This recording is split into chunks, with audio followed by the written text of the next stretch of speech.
Selesai udah ijazah Jokowi 99,9% palsu. Oke. Udah ada bukunya kok. Orang besar di balik kami, tapi yang ada orang kurus di balik mereka. Oke. Paroy.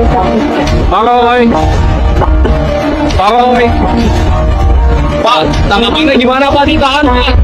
Kami tetap menghormati semua ini.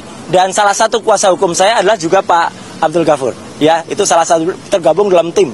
Ya, tim anti kriminalisasi terhadap kami semua. Ada 3 orang yang kami tetapkan sebagai tersangka, antara lain atas nama RS, RHS, dan TT. Ya, saya hadir di sini adalah utamanya untuk bersedia dan support atas kasus yang dilaporkan oleh Dr. Bonatua dengan Pak Michael Sinaga dengan kuasa hukum yaitu Pak Abdul Ghafur. Ya, jadi inti saya hadir di sini adalah itu. Kenapa saya menemui teman-teman di luar? Ya, untuk sebaiknya supaya tidak mengganggu. Jadi tadi laporan atau informasi yang sudah disampaikan oleh Dr. Bonatua, juga ada Pak Janes, ada juga Mas Mike, dan tentu kisi-kisi hukumnya oleh Pak Abdul Ghafur adalah sesuai dengan itu, dan itu adalah hal yang sangat bagus untuk diinformasikan. Tugas saya nantinya adalah, saya karena selaku ahli yang ditunjuk untuk juga dalam kasus ijazah yang kemudian digugat ke beberapa pihak ya oleh Pak Dr. Bonatua selaku prinsipal ya, Komisi Informasi dan pihak-pihak yang lain, yaitu saya akan memberikan analisis nantinya tentang apa yang terjadi, dan utamanya adalah dengan Undang-Undang Keterbukaan Informasi Publik nomor 14 tahun 2008 dan Undang-Undang Kearsipan ya nomor 27. Jadi artinya apa?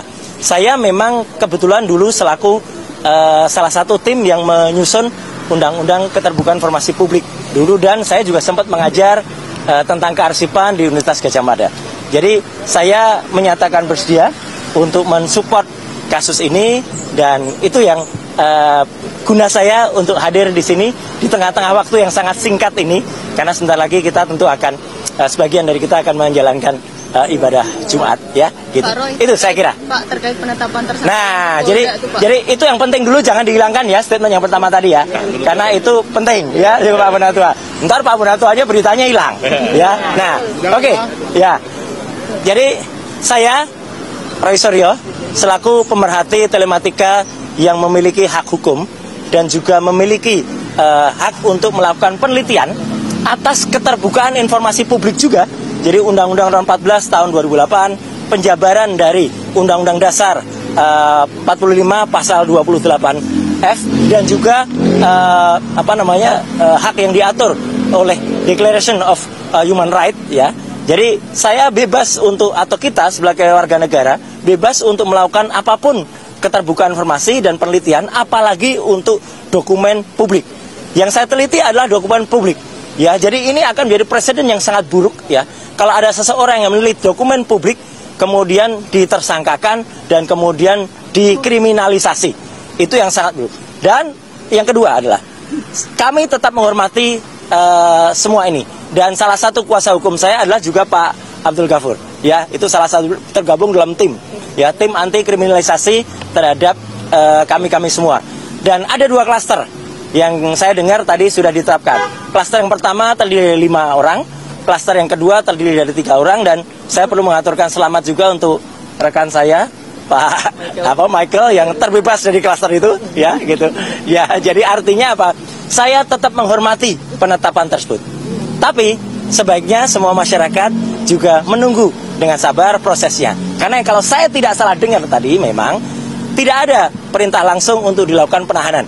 Ya, jadi ini clear banget ya, loud and clear. Jadi kalau tiba-tiba ada orang yang aneh-aneh atau orang yang mendesak-desak, itu tentu saja sudah merupakan hal yang justru melanggar hukum. Dan poin yang paling penting apa? Status TSK itu masih harus kita hormati, dan sikap saya apa? Senyum saja. TSK itu adalah salah satu proses. Ya, masih nanti ada status menjadi, misalnya lanjut itu baru menjadi terdakwa. Baru lanjut lagi menjadi terpidana. Di Indonesia ada orang dengan status terpidana saja inkrah, sudah 6 tahun tuh inkrahnya ya, Pak.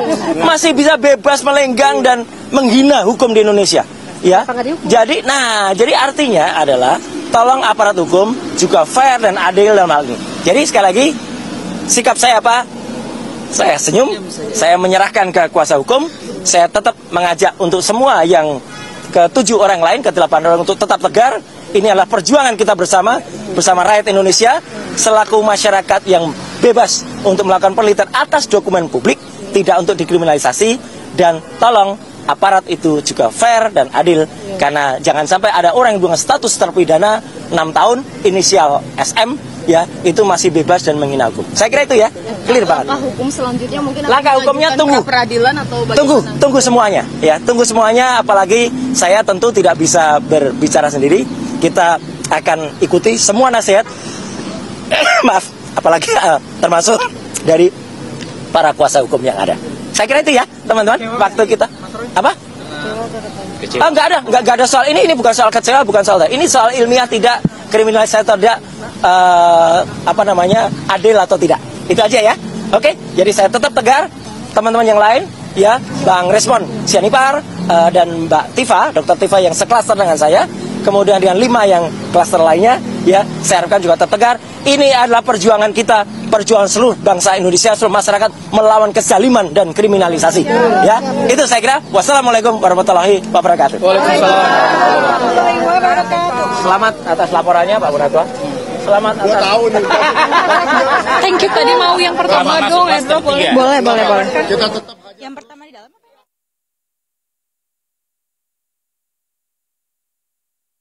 Untuk klaster kedua, ada 3 orang yang akan ditetapkan sebagai tersangka, antara lain atas nama RS, RHS, dan TT. Polda Metro Jaya telah menetapkan 8 orang tersangka dalam perkara pencemaran nama baik, fitnah, dan manipulasi data elektronik yang dilaporkan oleh Bapak Insinyur Haji Joko Widodo. Penetapan ini dilakukan setelah melalui proses asistensi dan gelar perkara, di mana proses tersebut melibatkan ahli dan pengawas, baik dari eksternal maupun internal. Untuk ahli yang dilibatkan adalah ahli pidana, ahli ITE, ahli sosiologi hukum, ahli komunikasi sosial, dan ahli bahasa. Itu yang kita minta keterangan sebagai saksi ahli. Selanjutnya perlu kami sampaikan bahwa gelar perkara penetapan tersangka yang dilaksanakan di Direktorat Reserse Kriminal Umum juga melibatkan dari eksternal, ya, dari Wasda, dari Wasidik, ya, Propam, dan juga Bikum, dengan dukungan hasil pendidikan yang komprehensif, ilmiah, dan pemeriksaan berbagai ahli dari bidangnya masing-masing. Berdasarkan hasil penyidikan, kami menetapkan 8 orang sebagai tersangka yang kami bagi dalam 2 klaster.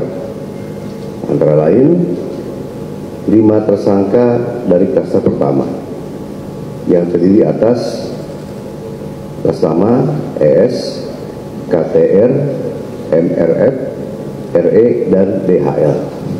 Untuk klaster kedua, ada 3 orang yang akan ditetapkan sebagai tersangka, antara lain atas nama RS, RHS, dan TT.